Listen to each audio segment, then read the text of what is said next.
Well, hello there. It's Tuesday, January 3rd, and it's time for Collider Movie Talk. Movie Talk for movie fans. This is where we take the movie news, we put it in a little blender, we yell at each other about it, and we let you know what we think about the news. My coffee costs $2.65 today, and here's your host, Kristian Harloff. It's Wednesday, January 3rd. Wednesday? Thanks, buddy. It's Wednesday? Yeah, we missed a day. Remember that? We had that one day off, my friend, and look at you, just looking around like you have no idea, like you're Will Forte in some strange show. What's going on, guys? Welcome back to Collider. Farts. Do you have those, or is that Mark Riley? Welcome back to Collider Movie Talk, where we talk about, you guessed it, sports. No, it's movie talk, and we're going to talk to you guys today about all these wonderful things, and we've got a panel today. Apparently, we all hate each other, and we're going to hate each other today, but it's going to be a lot of fun. Joining me once and for all? Sure.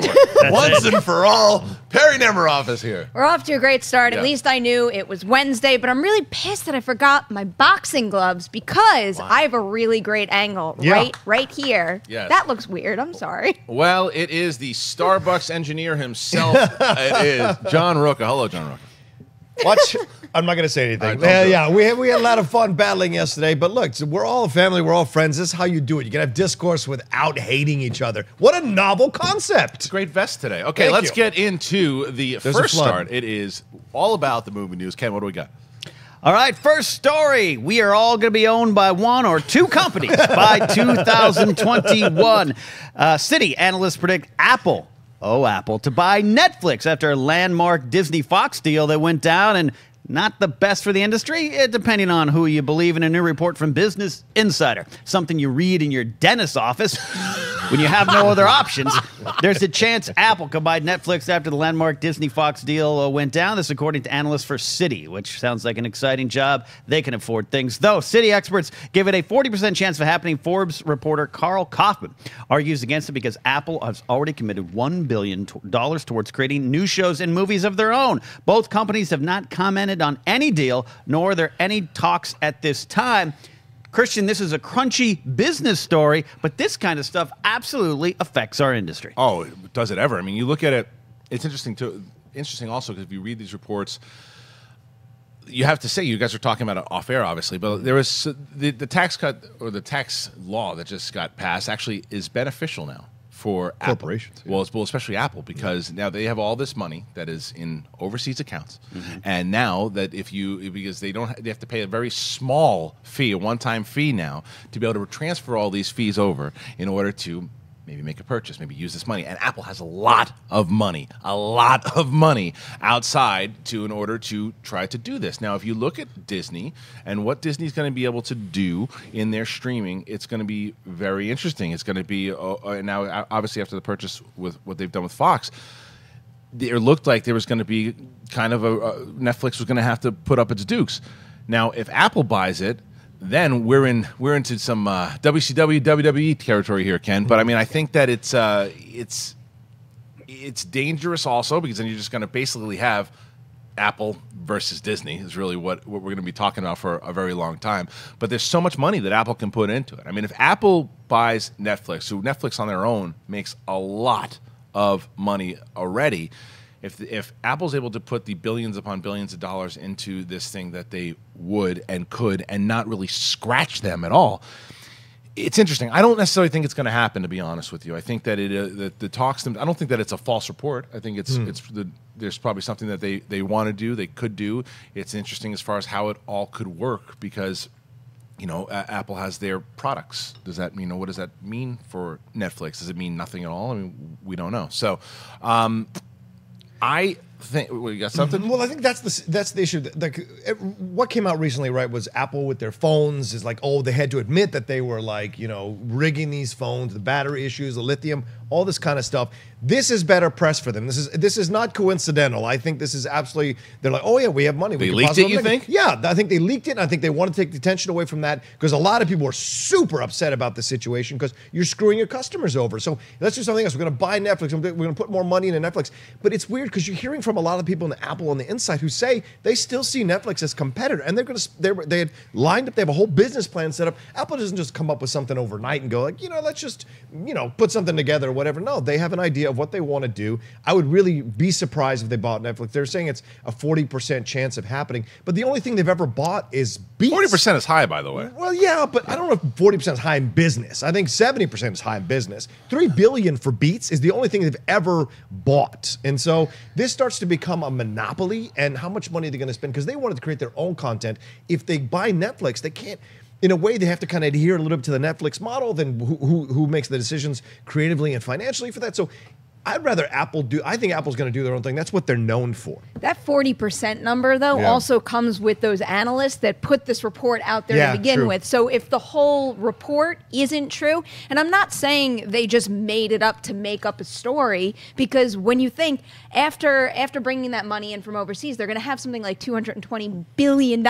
Obviously, they have to do something with that money. So if I was a financial analyst, maybe I would think this is how things are going to pan out. But that might not necessarily be true. And it's not like the Disney-Fox deal where there were reports leading up to the actual buy.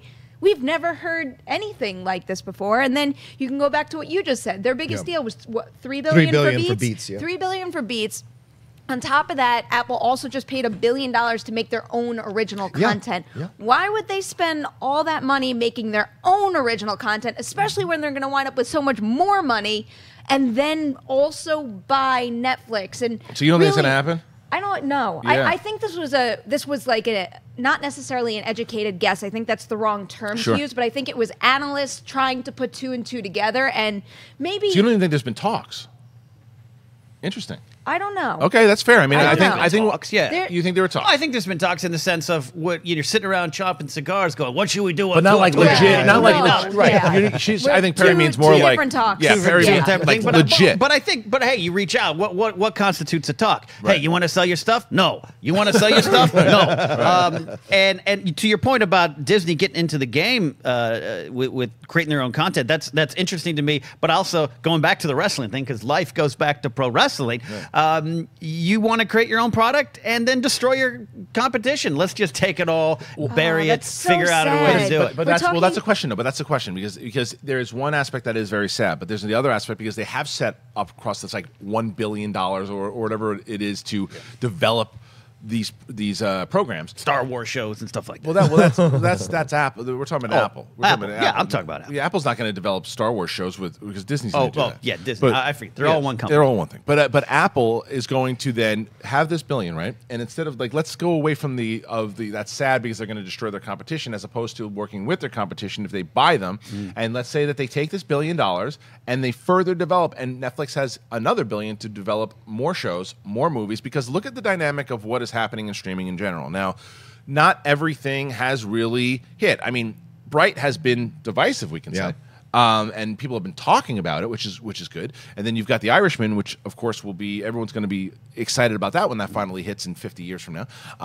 But point is, with this type of press, with this type of money, they could do a lot more with Netflix than just taking them out. I love your view because I would really like that to happen, but that's like saying, oh, Disney and Fox are going to unite and play nice, and they'll each get to develop their own things that they want to creatively, independently from each other, and do whatever they want. Really, once you put two companies like this under the same branch, it's the same few at the top, and it gets wider at the bottom, but still, it's the same creative minds at the top making all of the decisions. And that's the problem here. That's the problem we have with the Fox and Disney deal too, is that we are eliminating one major studio. And here we're talking about Netflix, which has done so much in the past few years in terms of diversifying content and giving up-and-coming filmmakers chances, different types of material chances. And now all of a sudden we're going to smush it with Apple that could be doing the same thing completely independently, and then we could have just like two incredibly huge creative explosions in different ways, but now we're going to mush them together. And there's no doubt in my mind that if that happens,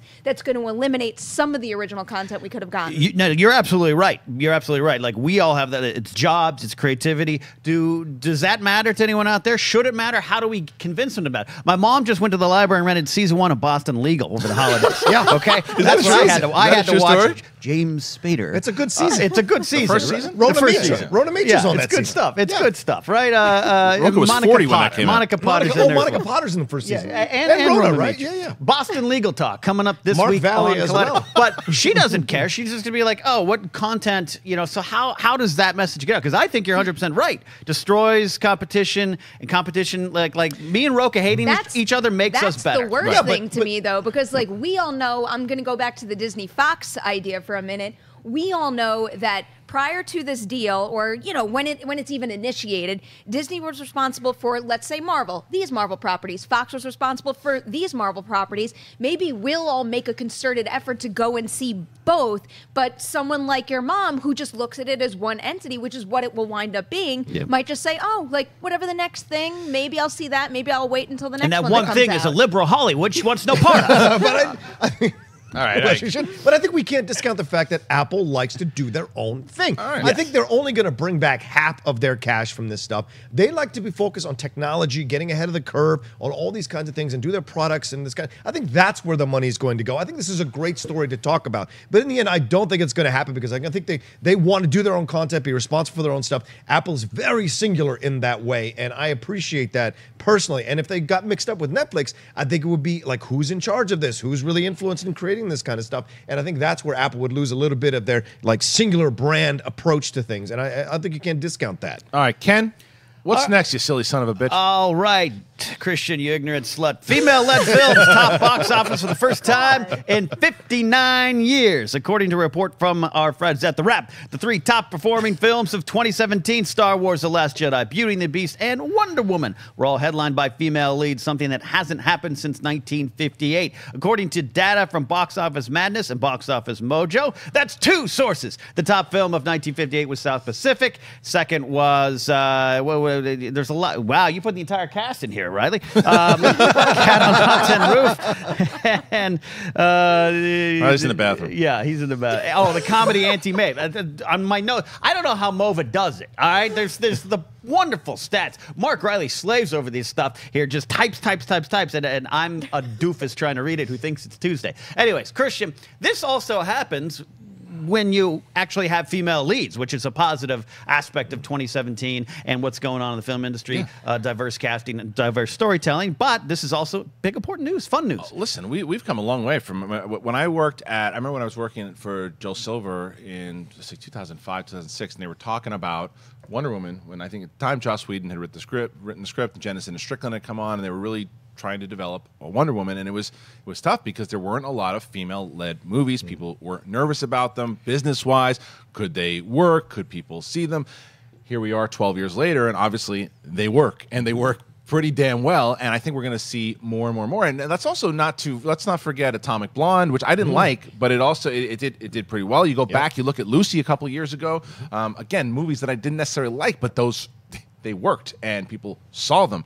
And you get the right star, doesn't matter, male, female, whoever, you get the right star for the right movie. And then because you also look at the fact Daisy Ridley, the lead in Star Wars, obviously Star Wars sells the brand, but she's got to sell the character. She's got to be the one that's interesting, because Star Wars is going to help you out with the push in the box office and get people kind of noticing it, but you've got to be able to take that lead as an actress, as someone who was in a movie for like a 2-week stint before she was ever in Star Wars. That's an accomplishment. What Emma Watson did from taking away from people seeing you what you were in Harry Potter and being able to shed that and taking on another iconic role in Belle, because that could have been another one that was just, sure, Beauty and the Beast is a name, it's going to get the people in there, but she did it. She did the singing. She when you watched her, you believed that she was Belle. She was very endearing. And then Gal Gadot, I think, had one of the biggest obstacles, because Wonder Woman, like I said, Star Wars, it's going to sell itself, right? And then Beauty and the Beast, it already had two movies from the animation to live action that worked. There was back and forth with what had happened so far with Batman vs Superman, Man of Steel, and then Wonder Woman was the one who had never been on screen ever as a lead character. And this was a woman who was getting panned before she even got it. And her and Patty Jenkins took it in stride and knocked it out of the park. I think that all three of these movies, all three of these actresses are going to pave the way for more of these particular opportunities. This is a huge, huge deal. I was just thinking back to, what was it, 2012 when Hunger Games came out, and we were having a very similar conversation where, like, oh, look at how much money Hunger Games made with a female lead and Jennifer Lawrence and blah, blah, blah. Then all of a sudden we got all those crappy young adult book-to-film adaptations like Divergent that failed, and everyone's like, maybe that wasn't really a good idea and things aren't going to pan out. These things take time, and I think that what we're seeing this year kind of proves it. And it only suggests that in the future, it's going to get even better. Where we're not even just talking about, and I don't want to take away from the work that they did in these movies, because I think all three actresses that are headlining these things did incredible work with those characters. But we're also considering 3 movies that cost a lot of money to make. And maybe a couple of years ago, if not more, folks were saying, oh, like, I don't know if, like, the masses are going to be able to identify with a female lead. Like, can they do the same thing as a man can? Can they, like, hit the same strike the same chord with similar themes and things like that? Clearly, that's the case. I mean, look, especially Ray. I mean, the fact that I can go home, talk to my little cousins, and both my 7-year-old cousin, who is a girl, loves Ray, and then her brother loves Ray, too. They both get it. And I think that's just a sure sign of what's to come. And same thing with Gal Gadot, 'cause that was a huge thing. First female-led superhero movie. Well, that's going to pave the way to so much more. Let's not disrespect Catwoman. Oh. Yeah, right. Great. Sure. Oh, that's not. Don't tell him. Yeah, I don't know about Yeah. Rachel Cushing about Catwoman. But like, listen, this is cheap shot. What you should know that about that, Ken. What's important, and I remember when Mitzi Gaynor, like, I went to the premiere for her film, and I remember how excited she was to lead South Pacific, and there's all these other, Rosalind Russell as well, Rex Harris and I. We hung out after her premiere for her film. She's amazing. There's great stuff going on. 1958? Yeah, back in those days. It was incredible the time we spent. Yeah. And there's a lot of black and white pictures of me hanging out with them. You can see a la The Shining. You can see me in there. But this is great because what we need to understand is the new generation, the millennials, the new generation does not care. Does not care the way we used to. Like, will a female lead? They don't care. They want good, strong content. Well, that's been irrelevant paved. of gender. And I think it's being proven. We see this in 2018 coming out. Alita with Battle Angel. We see Proud Mary now come out with Taraji P. Henson. Right. We see all these things coming out. We have in a year and a half Brie Larson and Captain Marvel. This is all happening. But that's also there's a reason why. And all these kinds but there's of a reason to that also too, is because you've got to give credit to, again, because like I said when I mentioned before, with when you go to the executives maybe that were in charge in 2005 when I was there, maybe some of those executives, they didn't have the mindset to say, I want to take the risk. And there's two sides to it here. There are people now that want to take the risk, and there are other people that seeing it clearly works, so of course they're going to take the risk. That's the way Hollywood works in general. It's like, okay, it works now, so now we'll do it, and it's that kind of mentality. But there's people should also be applauded for hiring a Patty Jenkins. Absolutely. And saying, you are the right person for this job. Right. You should do this movie. Hiring Gal Gadot, things of that nature should also be, because obviously the women who made the roles happen, but it's also the people who are in charge that had the balls to do it. Absolutely. Or just in general, it's good. There's going to be more change, and I'm excited for what the future. Well, because what is normal now had to be new at some point, and that's unfortunately where we were. I grew up in an era. I've been watching that great documentary, The Toys That Made Us, and Kenner had a VP of boys' toys and a VP of girls' toys, and then they realized at one point, they're like, the girls like swords too.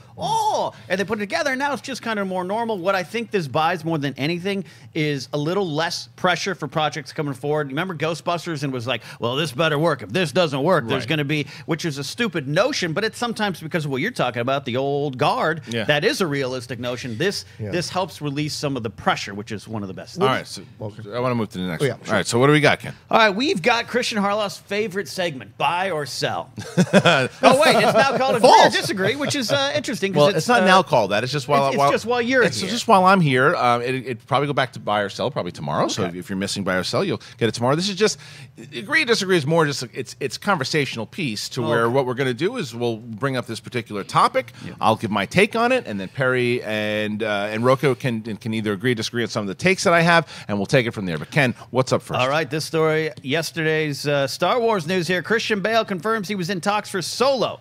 a Star Wars story. Hopefully for future discussions about other movies, maybe with Star Wars in the title. On a recent appearance on Josh Horowitz's podcast, Happy, Sad, Confused, which is me reading these notes, Christian Bale revealed that he was in talks with Lucasfilm to appear in this Solo movie before passing, giving Woody Harrelson access to the part in the end. As for whether or not Bale would be open for a role in a Star Wars film sometime in the future, he said yes. It was very tempting, and not only love the films going back to my childhood, but I also have a very long relationship with Kathleen Kennedy and Frank Marshall because they did Empire of the Sun many years ago, back when Christian Bale was like 11.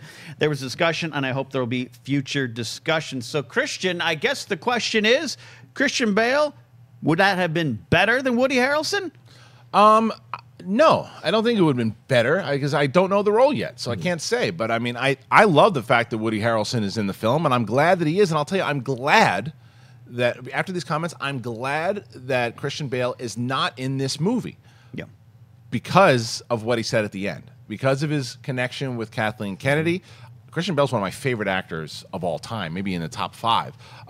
And he is going to be in a Star Wars film. Now, whether that is next year or in 10 years from now, he will be in one of these movies for sure, I think. So I'm loving I love the idea that he went in there, and the fact that the talks got that deep. That's another reason why I'm confident, and I'm glad that he's not in Solo. I don't want him to be in Solo. Yeah. Maybe he's in the Rian Johnson trilogy. You know, maybe he's in Obi-Wan.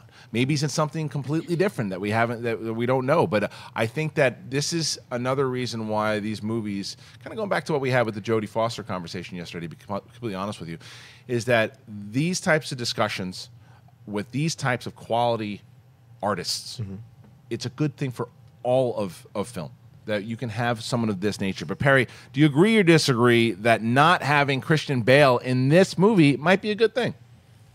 I'm going to agree, but I'm not going to say it in a way that might suggest that I'm losing faith in Solo. Sure. But if Bale has a relationship with these filmmakers, there could be a bigger movie with him as the centerpiece of that movie down the line. So if these talks might continue, I think we might end up with a really strong role for him, which is what I want to see. And I love Woody Harrelson. So as much as I like them both as actors, I don't think I would ever be able to trade one for the other, just because I'll be happy no matter who gets cast in what role. The thing I love about the story is kind of what you just brought up with the Jodie Foster thing, how he expresses both with Star Wars and also when he talks about superhero movies and how he's never seen Ben Affleck's Batman.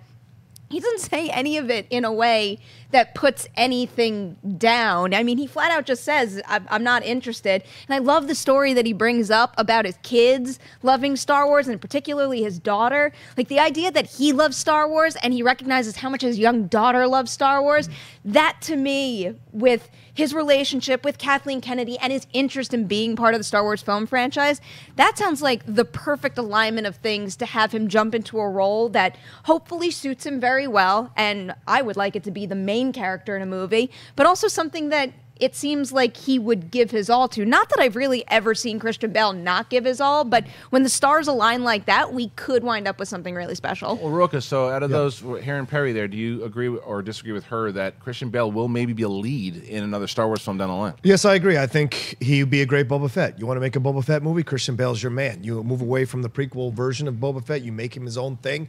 I think Christian Bale is fantastic. Dread Pirate Roberts or something? Yeah, exactly. Something like that. Exactly. That totally works. And you saw, I saw Hostiles, and my God, that's an incredibly amazing performance for him in a dark, dark movie. And I would love to see him bring that kind of, as a Star Wars story, that kind of different approach to a Star Wars character. No kind of hand-holding, no porgs, none of that stuff. Really dark, interesting exploration of a bounty hunter. Means death for money. He would be great to play a part like that and actually have some of the complex issues with his father that we would probably obviously have if seeing Django getting beheaded there. There's so much to explore with him. So I'm excited that he was involved. And I think it was the right move for him not to do this movie because he would just be a mentor.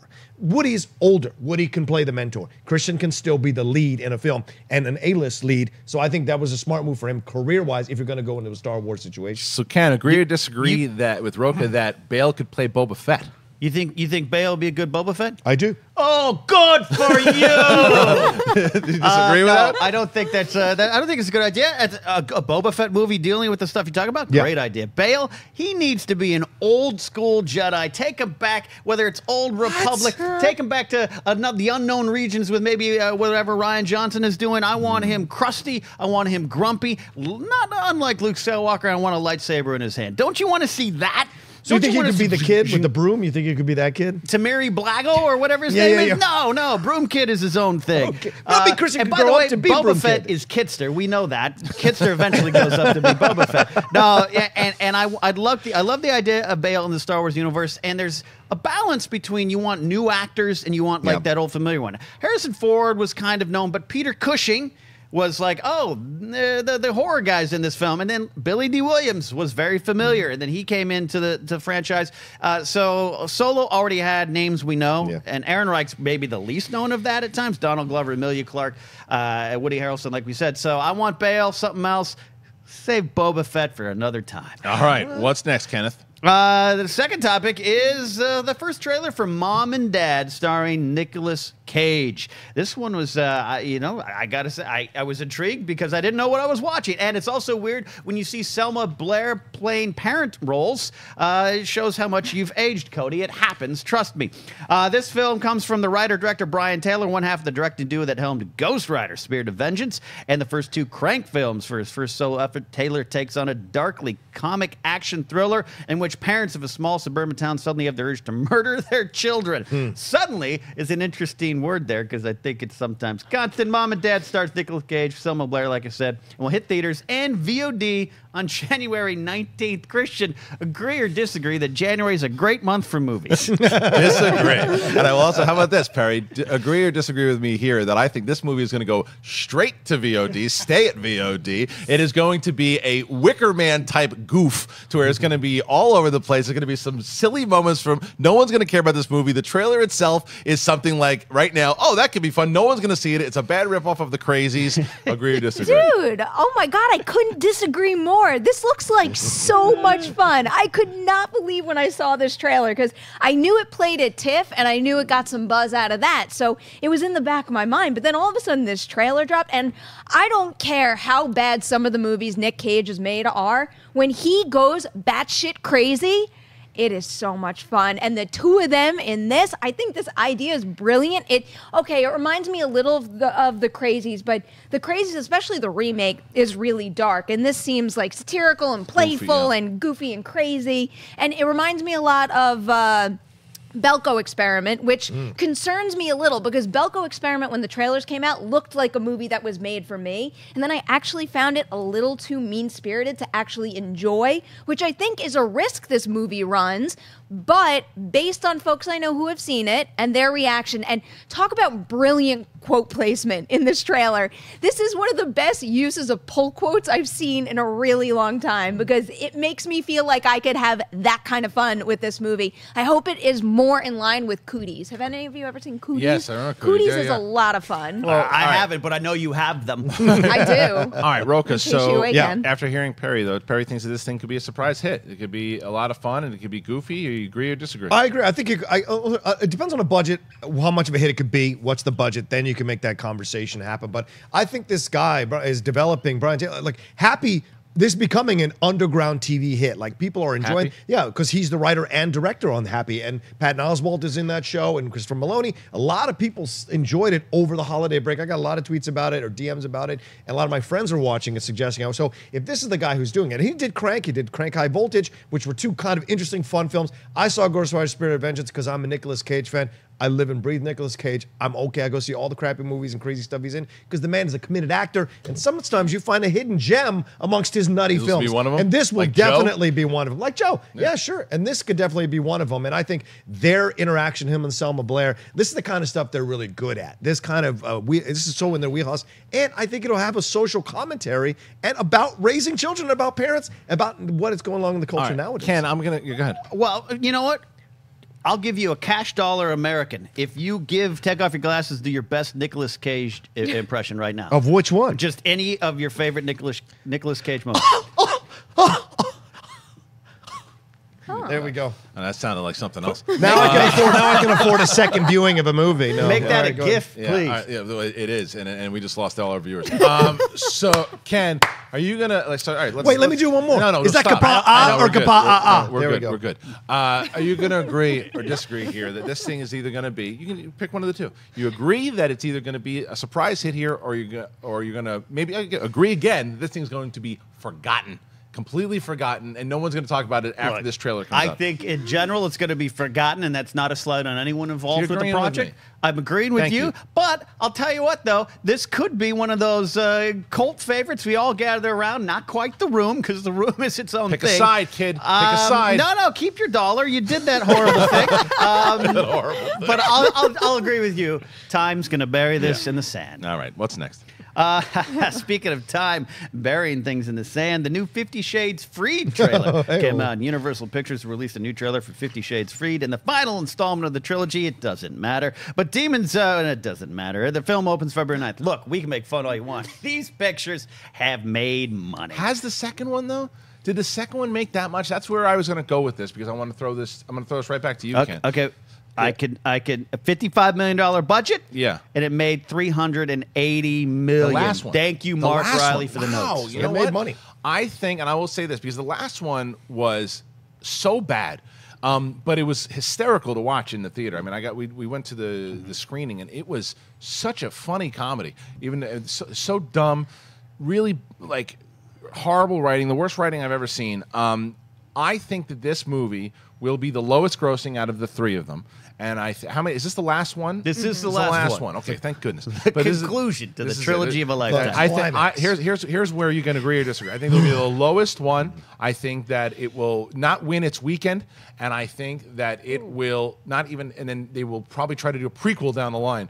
But this is. But out of those points here, Rocha, do you agree or disagree? This will be the biggest bomb out of the three of them, and it's not going to win its opening weekend. No, I think it's going to make its money. I think it's going to make a lot of money, actually.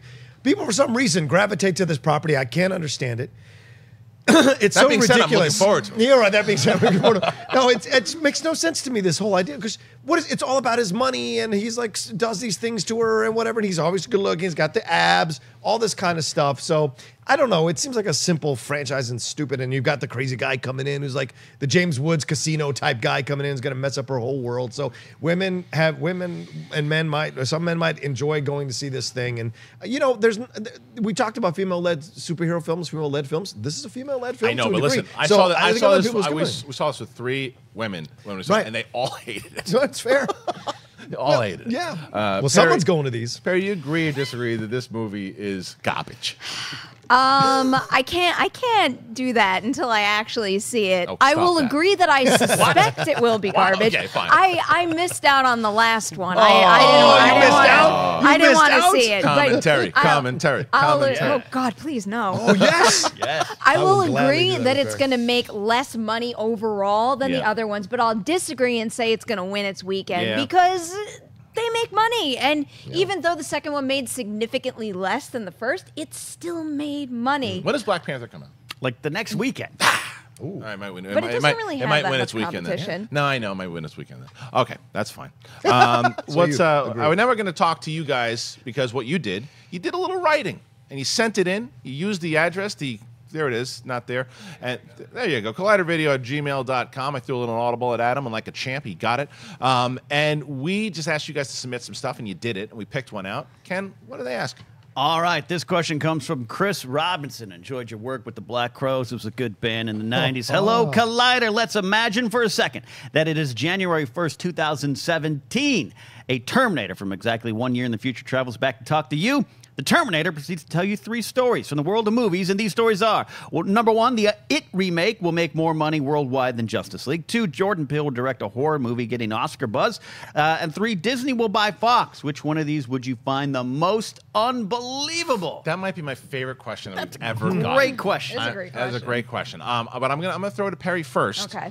Perri, out of those 3 stories, which one would you find the most unbelievable? I really like this question because I had to think about it. Great question. The one that I was going to take out of the equation the first is the idea of Jordan Peele directing a horror movie that got Oscar buzz, just because I don't know, that seemed like the most realistic of all these things. Really? It's like Wow. well, because I think there's data and facts out there that comedy guy that could it's like, potentially disprove the other things. Whereas we're talking about a creative individual. With the It and Justice League one, that's the one that I was hung up on because.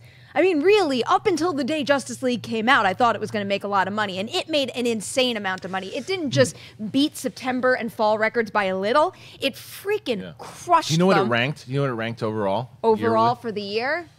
It was way up there. But what was the anyway, question? My answer. I'm looking at tweets. Oh, good. That's I have a smart. job to do.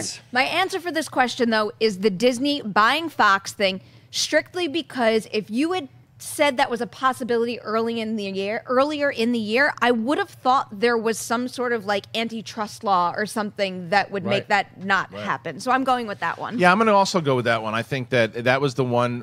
I mean, because you look at it, Justice League was coming off of Wonder Woman, which you could say it's going to be hard for it to beat Justice League. That's going to be because, again, the trailers were great. Wonder Woman had just been a smash hit, so I would have been a tough one to pick. But then you put those other two stories there, and because I don't think the Jordan Peele one is that easy. I think that it's one of these things that I never really seen him direct before, and I only seen him do kind of goofy comedies, and then Keanu, and I'm like, well, this guy's going to do a Twilight Zone type horror thriller that's going to get Oscar buzz. I mean, that's a tough one to pick, but then you throw Disney buying Fox. It's like that's not going to happen.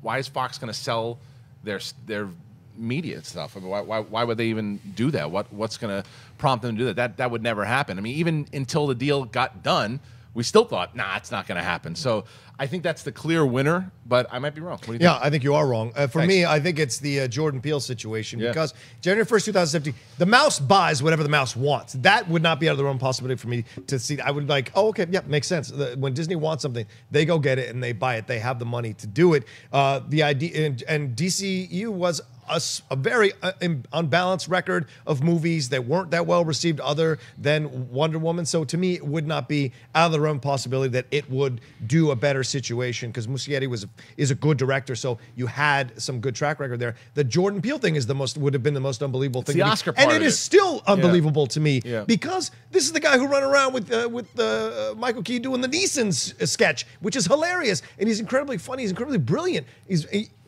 But who would have thought he'd made such an incredibly layered, complex film? I think what comes into this, isn't though, just a John, horror, but also a comment on racial situation that's never been done in any film before. Yes, I agree, and I think that one of the things when the viewer writes the question here, I think that what adds to it is the fact the Oscar buzz. the Oscar buzz. Right? Yes, of course. That's why I think that your argument gains a lot of weight because if you have just the fact that he can accomplish a horror thriller story, you're like, that's possible. Let's see what he can do. Sure, why not? But when you say, no, he's going to do it, and he's going to potentially get an Oscar for it, excuse me, what the hell was that? It's like Possessed. That is where I can understand the argument. I really can. But listen, that was I've been on this show now for over 2 or 3 years, whatever the hell it is. That was one of the best questions that we've ever gotten. More questions like that, please.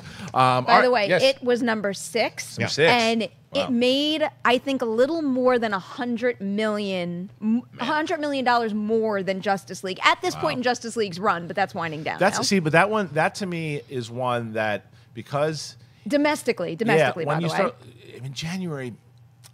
No, you know what? That's not as easy. If you go back to January when he's asking you to go back to, it's easy to, in hindsight, to say, oh yeah, that might not have been that hard to pick. But you look at it in January. Well, I was also thinking about the trailer. If this question had been posed and I had to go back to after the trailer had come out, then I'm like, well, maybe. But no, I didn't even know the trailer was going to break records. All right, so Ken has been looking at Twitter, apparently. Yeah. And you're going to... Oh, I don't get to answer the fun question? What would you like to talk about? I find myself agreeing with Marty McFly over here that Jordan Peele, I mean, not because he's not talented, but like you said, the Oscar buzz. Yeah. I'm just going to echo what you guys said. I'll give you a hug afterwards. What do you got? All right. Looking on the Twitter machine at the hashtag Collider Movie Talk, we got some questions, and I'm going to throw the first one up here from a user named Rocky Drago66. Oh, I've heard of him. Rocky, You've tweeted me 42 times in the last 12 minutes. I hear you. I see you. Get a believe job. you. He gets on the show more than anybody. Him and what's it, Captain Underpants? Captain whatever his name Underpants. is? No, yeah. Have a parfait and a coffee. Enjoy your morning. I'm going to pick one of your questions here. This is, everyone is always talking about making R-rated comic book movies, Deadpool, Logan. But what about an R-rated fantasy film in the style of Game of Thrones? Something on the big screen. Give me Lord of the Rings with sex. What do you guys think?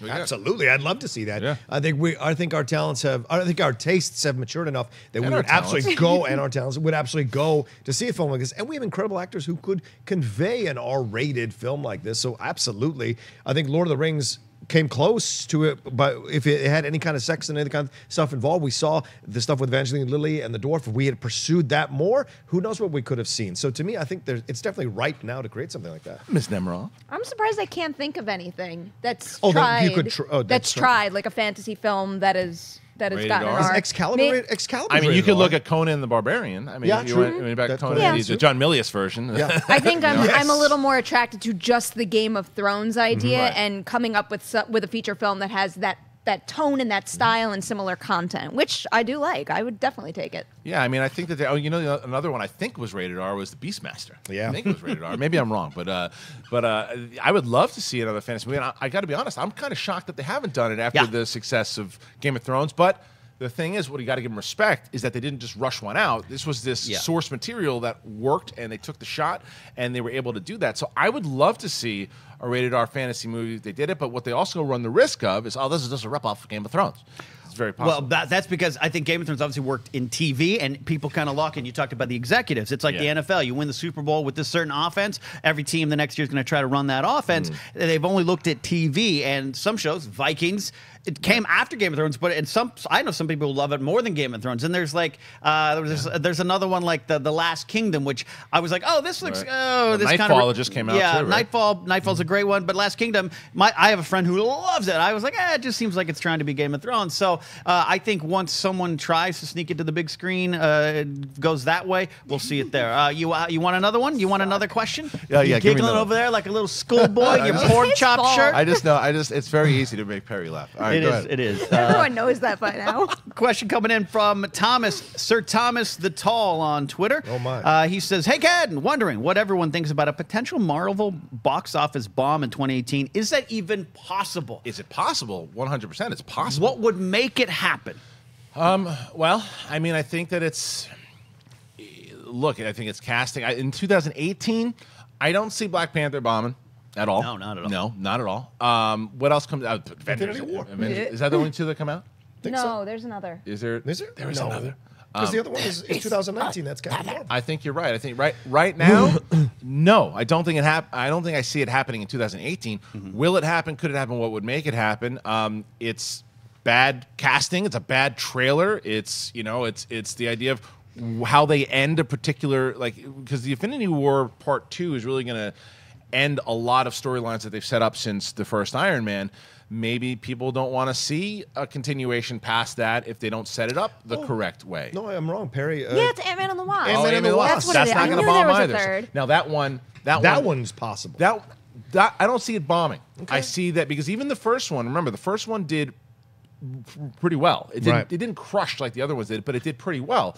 And I think because it was critically acclaimed, and I think that also the fact that people really kind of responded to it, that the sequel will see some of those benefits for sure, because it does.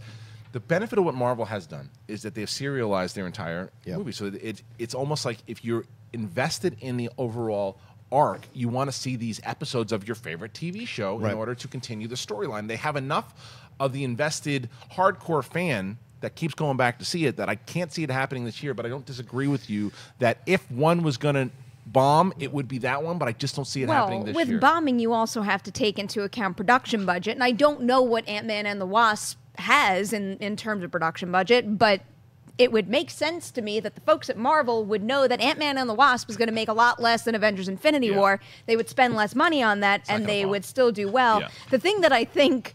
The only thing, not necessarily that I think it could bomb, and again, I don't want to suggest that I think it's going to be a bad movie, because we haven't seen anything. I still want to give it the benefit of the doubt. But the only thing that I'm a little concerned about is Han Solo. I was just going to say, I'm with you. So I think why Marvel is in good shape in terms of something not bombing like that is because they haven't really had any outrageously bad movies. I think you do need to creep up to that a little, and given some of the backlash on Last Jedi, there's a lot of negativity out there, and on top of that, given the production problems they had with Han Solo, that one also sets kind of a bad tone, and two, who knows how much that increased their production budget. So in my mind, that movie's got a lot of money and a major uphill climb. I could not agree with you more. I think, and this is something I'll throw you, Ken, on an audible here. I think that Han Solo, this trailer needs to come out soon because people need to see. They have to get people excited for this movie.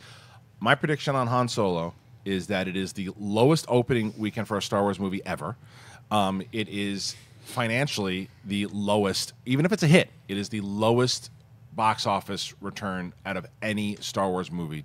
And it's not I agree or disagree. I'm just curious what you think about it. I think you're right simply because even hardcore Star Wars fans, a high percentage of them, and that might be only 20%, but that's still pretty high for hardcore Star Wars fans, are questioning why they're even making this movie. Right. I'm excited for it, but that's because I'm just an old school Star Wars guy, and Han Solo is my favorite Star Wars character. I want to see what they're doing, and I think it's a good idea, but I'm worried too. Yeah. And that's not even without the director drama. That's just like, in general, why was it made? Yeah. Poor Alden Ehrenreich, man. I already feel sorry for him because no matter what he does, it's not going to compare to Harrison Ford. That's going to be tough. So if that first trailer comes out and we're like, ooh, yeah, like you said, that will affect it. What's wrong, Rocha? Why do you feel sorry for him?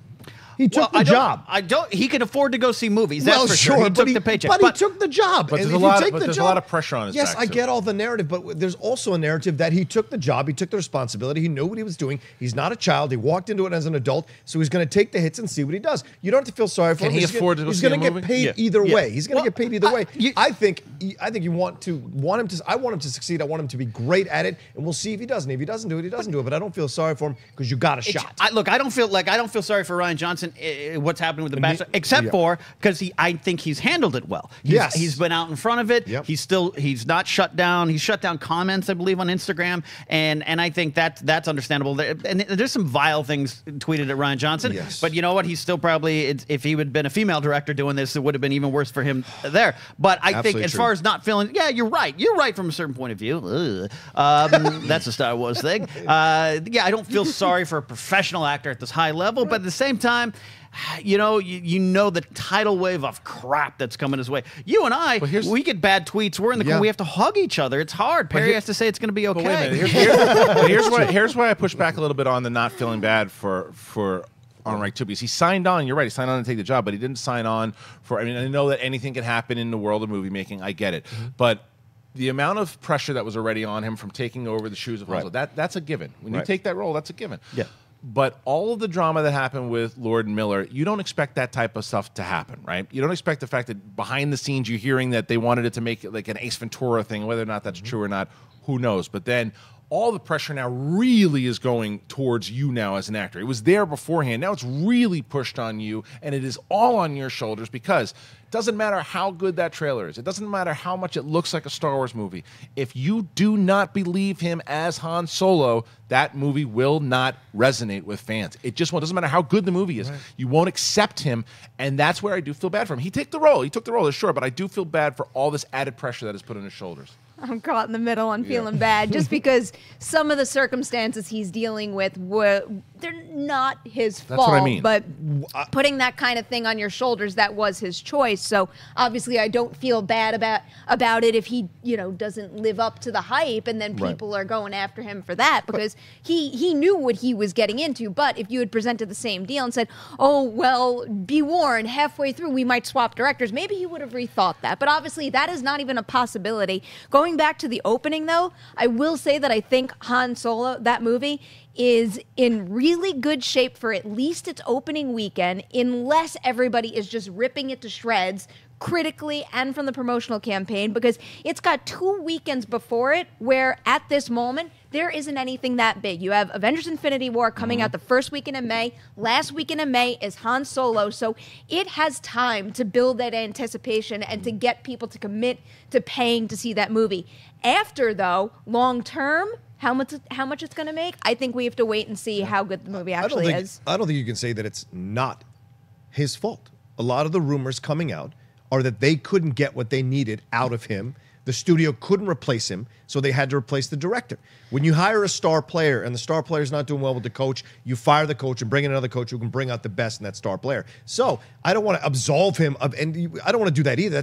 I think that's irresponsible. He's got a responsibility to bring Han Solo to life. He took the part, got to do it. No matter who the director is, if you're a good actor, you can make it happen. We've seen great actors in terrible directed movies still do great work. So there's rumors that he was the reason that this switch was made. So if that's the situation, you bring it on yourself. You got to step up and come up to the plate. You get the opportunity. You got to knock it out of the park. A lot of us would kill for a shot at this. So, if you don't do it, you don't do it. And I'm not trying to disrespectful to Alden.